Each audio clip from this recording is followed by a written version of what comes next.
Hello dear viewers, welcome back to our medical science channel. तो dear friends, आज हमारे इस पार्ट में हम कवर करेंगे 50 MCQs। ऐसे क्वेश्चन वेरी इंपॉर्टेंट क्वेश्चन है जो अभी अभी आने वाले एग्जाम्स में काफ़ी हेल्पफुल होंगे आपके। अभी सब डिवीजन के एग्जाम्स आ रहा है, ESI के एग्जाम्स आ रहे हैं, एम्स के एग्जाम आएंगे। इन सभी के लिए ये 50 वेरी इंपॉर्टेंट MCQs है, और जो बच्चे DH से हाथ और MOH की तैयारी कर रहे हैं उनके लिए वेरी इंपॉर्टेंट MCQs है। इससे पहले हमारे 9 पार्ट जा चुके हैं, हमारा 10th पार्ट है ये। इसके अंदर हम 50 से शॉर्ट क्वेश्चंस नोट करेंगे। इन क्वेश्चंस को आप नोट डाउन कर लीजिएगा, और आप PDF चाहते हैं तो आप टेलीग्राम चैनल को ज्वाइन कर लीजिएगा, RD मेडिकल साइंस के नाम से है। वहाँ पे आपको ज्वाइन करते PDF में जैसे कंप्लीट हो जाएगी पूरी PDF है, 72 पेज की है। कम से कम इसके अंदर 500 MCQs है ये, ठीक है। तो वेरी इंपॉर्टेंट MCQs है। इन MCQs को आपको परचेज करने के लिए कम से कम आपसे 2000 से 3000 रुपये परचेज कर लेते हैं, जो कंसल्टेंसी होती है, ठीक है। लेकिन मैं बच्चों की हेल्प के लिए इनको यहाँ पे फ्री में बच्चों को देता हूँ। आप मेरे टेलीग्राम पे जाएंगे तो वहाँ पे आपको बहुत सारी PDF मिल जाएंगी और भी। और इससे पहले जो हमारे 9 पार्ट कवर हो चुके हैं MCQs के, आप उनको देखिएगा, तभी आपको ये पूरे क्वेश्चन समझ में आएंगे। ऐसे ऐसे क्वेश्चन हैं जो आपको अलग अलग किताबों में पढ़ने पड़ते हैं, वो सारे क्वेश्चन आपको एक जगह पे मिल जाते हैं यहाँ पे। ठीक है, तो स्टार्ट करते हैं हमारे 50 most important MCQs। Dark microscopy can be diagnose. Dark microscope हम किस के लिए यूज़ करते हैं? डार्क माइक्रोस्कोप हम यूज़ करते हैं सिफिलिस के लिए। सिफिलिस क्या होता है? ट्रेपनोमा पेरिडम बैक्टीरिया होता है जिसके द्वारा सिफिलिस खोज की जाती है। सिफिलिस 4 टाइप की होती है, प्राइमरी, सेकेंडरी, टर्टियरी, क्वार्टरली, ठीक है। अलग अलग स्टेज होते हैं सिफिलिस की। इसके लिए हम VDR टेस्ट करते हैं, और हम इसके लिए एंटीबॉडी टेस्ट करते हैं, TPHA करते हैं, और फ्लोरोसेंट एंटीबॉडी टेस्ट करते हैं। तो डार्क माइक्रोस्कोप यूज करते हैं हम सिफिलिस के लिए। काला आजार और visceral leishmaniasis causes by Leishmania donovani. Kala azar होता है और विजरल लिस्मानियासिस जो होती है वो हमारी कौन कोज करता है? लिस्मानिया डोनोवानी कोज करता है। ओरिएंटल शोर कौन कोज करता है? वो कोजिज बाय लिस्मानिया ट्रोपिका। तो ये अलग अलग स्टेज होते हैं, लिस्मानिया काफ़ी टाइप के होते हैं। तो ओरिएंटल शोर जो होता है वो एक पैरासाइटिक इन्फेक्शन होता है, बहुत ही जल्दी से इवोल्यूशन करता है ये बॉडी के अंदर। तो पैरासाइटिक इन्फेक्शन होता है, और ये पेरिफेरल नर्वस सिस्टम जो होता है हमारा उसको कोज करता है। इसको क्यूटेनियस लिस्मानियासिस के नाम से जाना जाता है, और ये कोज करता है लिस्मानिया ट्रोपिका। हैवी मेटल मेजर क्या होता है? हैवी मेटल मेजर का एटॉमिक एब्जॉर्प्शन के द्वारा हम इसको मेजर करते हैं हैवी मेटल को। हाई सेंसिटिव स्पेक्ट्रोफोटोमेट्री टेक्निक ये होती है, और इसके अंदर हम इसको एब्जॉर्ब करते हैं flame atomic absorption spectroscopy, AAS के नाम से हम इसको जानते हैं। तो ये एटॉमिक एब्जॉर्प्शन स्पेक्ट्रोस्कोपी होता है। Function of epinephrine hormone. Epinephrine hormones क्या होता है कि ये इसका एक ऐसा हार्मोन्स होता है जो बॉडी के अंदर लड़ाई करवाने का काम करता है, यानी कि लड़ाई कैसे? फाइट एंड फ्लाइट, मारो और भागो। तो ये क्वेश्चन वेरी इंपॉर्टेंट है, अक्सर एग्जाम के अंदर आता है। आप कोई भी एग्जाम दे रहे हैं, हरियाणा SSC के दे रहा है, SSC के दे रहे हैं, कोई भी देते हैं, उनके अंदर क्वेश्चन बहुत ज़्यादा पूछा जाता है कि मारो और भागो कौन सा हार्मोन से होता है। तो ये आपको याद रखना है, एपिनेफ्रिन हार्मोन्स होता है fight and flight. Parasite form of crescent shape. Crescent shape किसकी होती है? शेप रिंग किसकी होती है? Plasmodium falciparum. क्रिसेंट शेप कैसी होती है? हमारी जैसी बनाना होती है उसी को हम क्रिसेंट शेप कहते हैं। या इसको हम सिलेंड्रिकल शेप भी कह सकते हैं, या इसको सॉसेज शेप के नाम से जानते हैं। SAUSSAGE सॉसेज शेप भी आपको मिल सकती है, और आपको क्रिसेंट शेप भी मिल सकती है। ये सभी उसी टाइप की शेप होती है, जैसे हमारी बनाना होती है इस टाइप की शेप होती है। सिलेंडर शेप भी आप इसको कह सकते हैं। Step of blood collection. Blood collection के कौन से स्टेप होते हैं? सबसे पहले हम सेलेक्ट वेन को सेलेक्ट करते हैं, उसके बाद हम टूर्निकेट अप्लाई करते हैं, उस वेन के एरिया को हम क्लीन करते हैं, उसके बाद एल्कोहल से, और उसके बाद हम उसको पंचर करते हैं।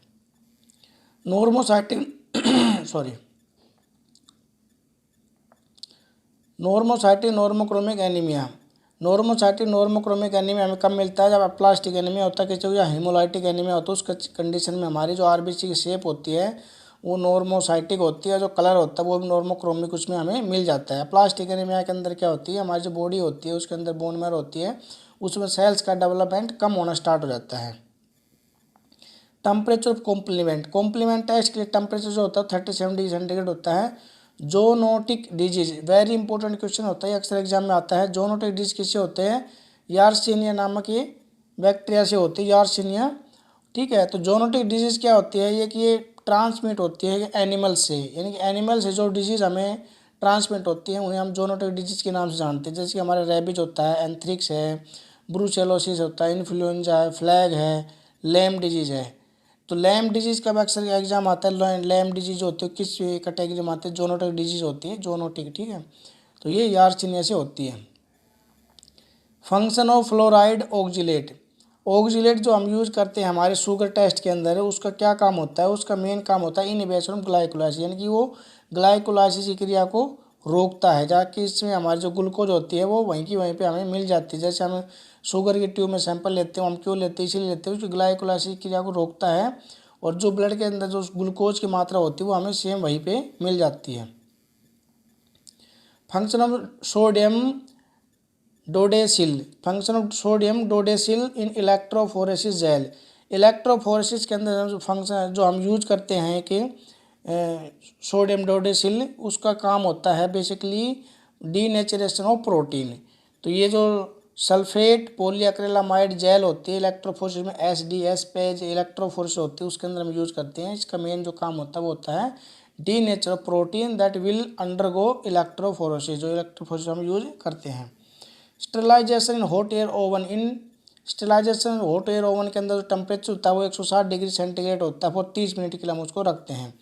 वाटर थ्रू पोर, वाटर हम किसके थ्रू पोर करते हैं? अल्ट्रा फिल्ट्रेशन के मेथड के द्वारा हम वाटर को पोर करते हैं। इलेक्ट्रोलाइट मेजर्ड बाई, इलेक्ट्रोलाइट हम के दो मेथड से नापते हैं यहाँ पे, फ्लेम फोटोमीटर के द्वारा, ISC इलेक्ट्रोड, ठीक है। ज़्यादा अगर ISC इलेक्ट्रोड में हम इनको करते हैं, हमें मशीनों में देखें, हम इलेक्ट्रोड चेंज करते हैं, इलेक्ट्रोड होते हैं, उसको बोलते हैं ion exchange selective electrode, ion selective electrode, या फ्लेम फोटोमीटर से हम इलेक्ट्रोलाइट को मेजर करते हैं। नेचुरल किलर सेल या T cytotoxic, called cytotoxic cell produce toxin to kill foreign body, ये जो होते हैं बॉडी के अंदर टॉक्सिन प्रोड्यूस करते हैं जो कि फॉरेन पार्टिकल जो हमारी बॉडी के अंदर एंट्री करते हैं उनको वहीं पे वो किल कर सकें। Liver fluke caused by Fasciola hepatica, ठीक है। लीवर का जो पैरासाइट होता है वो होता है फैसियोला हेप्टिका होता है, और एक पैरासाइटोलॉजी की स्पेशल मैंने वीडियो बनाती है, बहुत अच्छे लोगों ने उसको पसंद किया है, आप भी उस वीडियो देखिएगा, डिस्क्रिप्शन में लिंक मिलेगा उसको। और इसके जो बाकी जो पार्ट हैं MCQs के 9 पार्ट है, उनको भी आपको डिस्क्रिप्शन में लिंक मिल जाएगा, और कुछ पार्ट वीडियो के एंड में मिल जाएंगे आपको, वहाँ से आप उनको देख सकते हैं। Indirect ELISA to detect, ELISA हमारे दो प्रकार के होते हैं, डायरेक्ट और इनडायरेक्ट, ठीक है। तो जो डायरेक्ट एलाइजा होता है हमारा वो हम डिटेक्ट करते हैं एंटीबॉडी उसमें, और जो इनडायरेक्ट एलाइजा होता है इनडायरेक्ट एलाइजा जो होता है वो उसको हम डिटेक्ट करते हैं एंटीबॉडी टेस्ट, और डायरेक्ट एलाइजा होता है उसमें हम डिटेक्ट करते हैं एंटीजन। तो एलाइजा हमारे दो प्रकार के होते हैं, एंजाइम इम्यूनो लिंक्ड सोर्बेंट एस्से, एंजाइम लिंक्ड इम्यूनो सोर्बेंट एस्से की फुल फॉर्म होती है। फुल फॉर्म अक्सर आपको लोगों को पता होनी चाहिए, एलाइजा क्या होता है, रिया की क्या होती है, क्लिया की क्या होती है, इनकी फुल फॉर्म एक जगह नोट कर लीजिएगा। और यूनिवर्सल डोनर जो ब्लड ग्रुप होता है वो हमारा होता है O negative. Universal recipient blood group जो होता है वो हमारा होता है AB positive. Most of crystal in renal stone जो होती है उसके अंदर कैल्शियम ऑक्सीडेट सबसे ज़्यादा मात्रा में पाया जाता है, 90 से 95% जो स्टोन्स बनती हैं रिनल के अंदर वो कैल्शियम ऑक्सीडेट की होती हैं। Parasite in urine with terminal spine, urine के अंदर जो पैरासाइट मिलता है वो हमें शिस्टोसोमा हिमेटोबियम पाया जाता है, और दूसरा जो होता है हमारा ट्राइकोमोना से मिलता है, ठीक है। लेकिन ट्राइकोमोना ज़्यादातर फीमेल्स में मिलता है, लेकिन जो कॉमन जो पैरासाइट होता है वो शिस्टोसोमा हिमेटोबियम होता है। मोस्ट WBC सेल 40% से 75% हैज़ 3 to 5 लोब से होते हैं न्यूट्रोफिल में। न्यूट्रोफिल जो होता है वो हमारा 40 से 75% हमें मिलता है, और 3 से 5 उसके लोब होते हैं। सबसे ज़्यादा परसेंटेज में न्यूट्रोफिल होता है। B Bacillus anthracis causes wool sorter disease, a type of pneumonia, Bacillus anthracis causes करती है वूल सोर्टर डिजीज के टाइप का निमोनिया होता है ये। Immunoglobulin in body fluid IgA, body fluid के अंदर हमें कौन सा इम्यूनोग्लोबुलिन मिलता है? IgA मिलता है। इम्यूनोग्लोबुलिन हमारे 5 टाइप के होते हैं, IgG, IgM, IgA, IgD, IgE, ठीक है।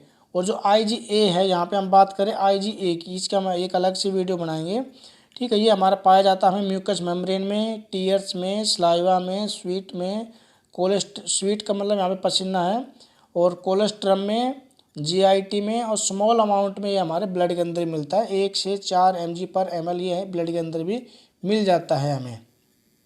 ठीक है। कोलेस्ट्रॉल जो होता है, जो डिलीवरी के बाद जो बच्चा फर्स्ट दूध पीता है ना मदर का, उसके अंदर बहुत ज़्यादा मात्रा के अंदर ही होता है, क्योंकि हमारे इम्यून सिस्टम के लिए बहुत इंपॉर्टेंट होता है ये IgA, immunoglobulin. Reticulocyte count normal range less than 2% होती है रेटिकुलोसाइट काउंट्स की। राइस वाटरी डायरिया हमें मिलता है causes by Vibrio cholera. Rice watery जो डायरिया होता है वो कौन कोज करता है? विब्रियो कोलेरा की वजह से राइस वाटरी स्टूल होता है। Stem cell is first cell produce RBC WBC मेगाकार्योसाइट। स्टीम सेल एक ऐसा सेल होता है जो RBC WBC मेगाकार्योसाइट यानी प्लेटलेट्स का प्रोडक्शन करता है। पीटी प्रोलॉन्ग्ड हमारा कब कब आता है? पीटी का अक्सर एग्जाम्स के अंदर DHE के एग्जाम में कोगुलेशन के क्वेश्चन बहुत ज़्यादा आते हैं। ठीक है। तो उनके अंदर वेरी इंपॉर्टेंट क्वेश्चन होता है कोगुलेशन का पढ़ना। आपको पीटी का कब बढ़ता है, कब नहीं बढ़ता, कौन से फैक्टर में पीटी बढ़ता है, कौन सी दवाई ली जाती है पीटी टाइम पर, ये वेरी इंपॉर्टेंट MCQs है। तो पीटी प्रोलॉन्ग, पीटी कब बढ़ के आता है? पीटी हमारा जो एक्सटेंसिव पैथवे होता है और प्लस में कॉमन पैथवे भी, कुछ फैक्टर से कॉमन पैथवे की आते हैं। पीटीटी जो होता है हमारा प्रोलॉन्ग कब आता है? इंटेंसिव पैथवे होता है ये, प्लस में कॉमन पैथवे भी इसके अंदर वो कुछ फैक्टर होते हैं।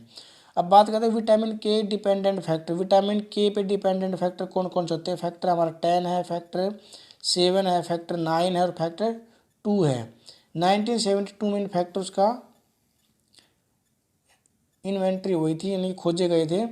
और विटामिन के डिपेंडेंट प्रोटीन कौन से होते हैं? प्रोटीन C और प्रोटीन S जो होते हैं वो विटामिन के डिपेंडेंट प्रोटीन्स होते हैं। अब बात करते हैं इस एक्सटेंसिव फैक्टर्स हमारे पैथवे में कौन कौन से फैक्टर्स आते हैं।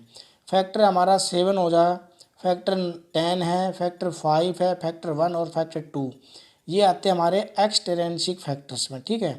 एक्सटेंसिव फैक्टर में हमारे आगे हमारे 7, फैक्टर 10, फैक्टर 5, फैक्टर 1 और फैक्टर 2।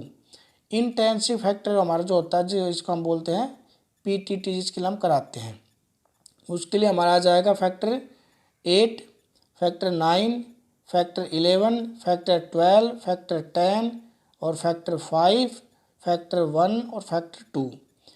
अब बात करते हैं कुछ कॉमन फैक्टर्स जो होते हैं हमारे, जो फैक्टर इंटेंसिव फैक्टर के अंदर भी आते हैं और एक्सटेंसिव फैक्टर के अंदर भी आते हैं। वेरी इंपॉर्टेंट MCQs है यहाँ पे, आप इसको नोट डाउन कर लीजिएगा कि ऐसी चीज़ें आपको हर जगह बार बार मिलती नहीं है।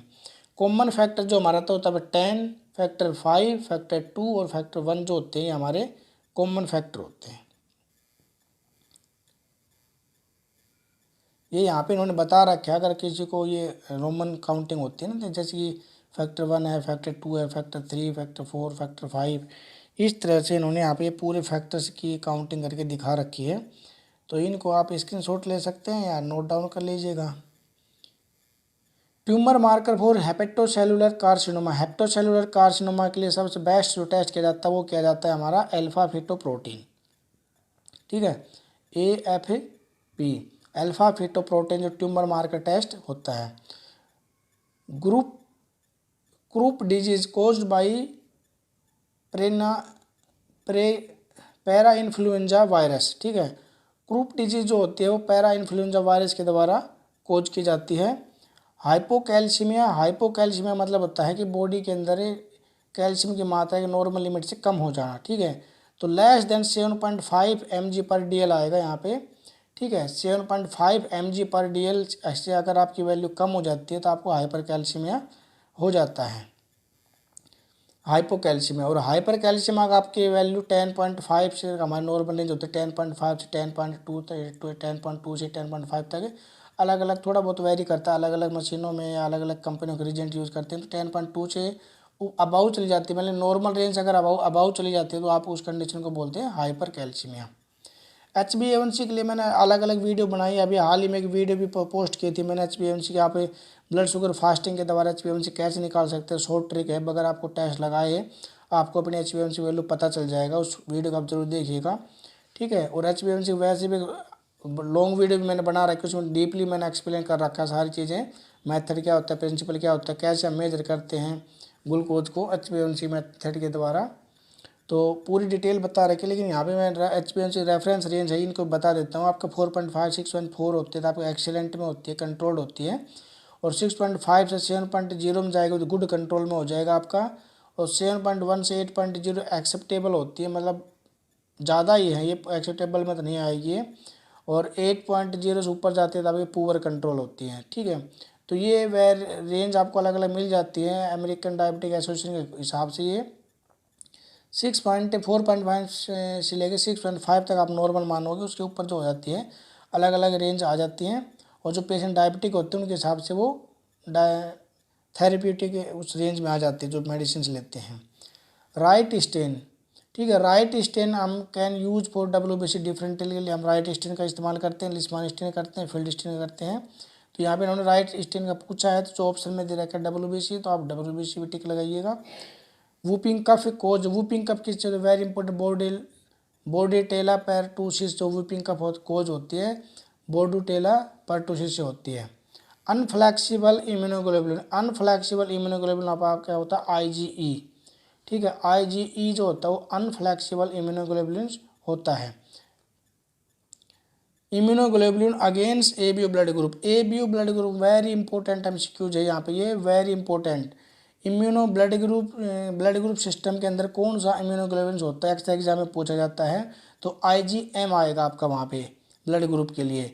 और ब्लड ग्रुप RH के अंदर कौन सा पूछा जाएगा, तो उसमें आएगा आपका IgG, ठीक है। जो HDN होता है hemolytic disease of new born, उसके अंदर क्या होता है IgG एंटीबॉडीज होती हैं, तो वो मदर से बच्चे के अंदर चली जाती हैं। जो नेक्स्ट मदर का ब्लड ग्रुप अगर नेगेटिव होता है तो, लेकिन अगर उसी फिर बच्चे को दोबारा से डिलीवरी होती है मदर की, उस टाइम पे अगर बच्चा पॉजिटिव होता है तो वो एक एंटीबॉडी बना लेते हैं। वो एंटीबॉडी क्यों बनाते हैं, क्योंकि रेसिस के कारण। ये RH जो होता है इसके अंदर IgG होती है। तो इसके बारे में हम अगर डीपली डिटेल बनाएंगे कि वीडियो HDN के बारे में, उसमें आपको अच्छे से बताऊँगा। RH भी काफ़ी टाइप के होते हैं, ठीक है। तो इस आपको बस ये ध्यान रखना कि ब्लड ग्रुप के अंदर ABO के अंदर IgM इम्यूनोग्लोबुलिन होता है और RH सिस्टम के अंदर IgG इम्यूनोग्लोबुलिन पाया जाता है। यहाँ पे ये क्वेश्चन काफ़ी इंपॉर्टेंट है कि हम वैसे देखा जाए तो LFT टेस्ट करते हैं, लीवर फंक्शन टेस्ट, लेकिन क्वेश्चन इस टाइप के आते हैं स्पेसिफिक टेस्ट कौन सा होता है LFT लीवर के लिए। तो यहाँ पे आपको ALT specific for liver only, ठीक है। ALT जो होता है ना वो सबसे इम्पोर्टेंट होता है, क्योंकि ALT का प्रोडक्शन लीवर के अंदर ही होता है, इसलिए उसके लिए स्पेसिफिक होता है ये ALT। AST आपका लीवर और हार्ट दोनों के अंदर प्रोडक्शन होता है, इसके AST आपका स्पेसिफिक होता है फॉर लीवर और हार्ट दोनों के लिए। एल्कलाइन जो होता है वो आपका स्पेसिफिक होता है फॉर लीवर और बोन्स के लिए। तो ये baby has done given fresh blood RH negative less than 7 days, ठीक है। तो ये हमारा HDN का है, HDN का हम एक अलग से वीडियो बनाएंगे, उसके बारे में काफ़ी डिटेल से पढ़ेंगे। तो ये हमारे 50 MCQs यहाँ पे कंप्लीट हो चुके हैं, ठीक है। चलो इसको भी देख लेते हैं। पेशेंट विद गैस्ट्रेक्टोमी, जो गैस्ट्रेक्टोमी जिनकी हो जाती हैं वो उनको डेफिशिएंसी विटामिन B12 की कमी हो जाती है, उनको मेगालोब्लास्टिक एनीमिया हो जाता है उन पेशेंट्स को। तो ये मेगालोब्लास्टिक एनीमिया के बारे में बहुत ज़्यादा क्वेश्चंस आते हैं DHC के अंदर भी। और हर एग्ज़ाम के लिए अगर आप कोई भी तैयारी कर रहे हैं उसके लिए आपको डीपली पढ़ना पड़ेगा। और ये शॉर्ट नोट्स होते हैं हमारे, इनको आप नोट डाउन कर लीजिएगा, या PDF अगर आप लोगे ना तो उसमें बच्चे पढ़ नहीं पाते हैं, ठीक है। बहुत से बच्चे कहते हैं हमें PDF व्हाट्सएप कर दो, लेकिन वो एक बार PDF को देखेंगे और उसके बाद उसको नज़रअंदाज कर देते हैं, क्योंकि फ्री की चीज़ होती है ना। अगर आप इन चीज़ों को डीपली से पढ़ना चाहते हो तो अपने हाथों से नोट डाउन कीजिए। किसी भी चीज़ को अगर एक बार नोट डाउन कर लोगे ना, वो चीज़ आप कभी भूल नहीं पाओगे। तो ये हमारे 50 मोस्ट इम्पोर्टेंट MCQs थे, इनको आप पढ़िएगा। और बाकी पार्ट देखने के लिए आपको वीडियो डिस्क्रिप्शन में लिंक दिए हुए हैं, वहाँ पे आप जा सकते हैं। और आप हमें फॉलो कर सकते हैं फेसबुक पे, लिंक्डइन पे, ट्विटर पे, इंस्टाग्राम पे। और गाइस अगर आप फर्स्ट टाइम चैनल पे आए तो प्लीज़ चैनल को सब्सक्राइब करके जाइएगा और वीडियो को लाइक जरूर कीजिएगा। और इसी तरह की वीडियो पाने के लिए सब्सक्राइब करने के बाद बेल आइकन जो प्रेस कीजिए, जितनी भी हमारी वीडियो अपलोड होती है उसकी नोटिफिकेशन आपको आसानी से मिल जाता है। तो गाइस थैंक यू।